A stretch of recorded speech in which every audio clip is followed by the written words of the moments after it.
पांडे जी के लिए खास गाना, खास सॉन्ग सिमर लाल लेके आई है और दिल थाम के कान खोल के आप लोग सुन लीजिए। उन्हीं पे शूट करता है भाई, जो गाना मैं गाती हूँ मुंह से निकल जाता है, माँ सरस्वती जी का देन है कि वो मुंह से निकल जाता है, उन्हीं पे एकदम शूट करता है।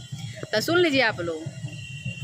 अखिया नसीली तुहार, अरे अखिया नसीली तुहार सब कुछ मिली, अखिया नसीली तुहार सब कुछ मिली, ए जन्म में टई गौरवे मिली, इतना तो काफी बाए सोना, आ काला बाटई गरवा तोहके लागी नटोना, काला बाटई गरवा तोहके लागी नटोना।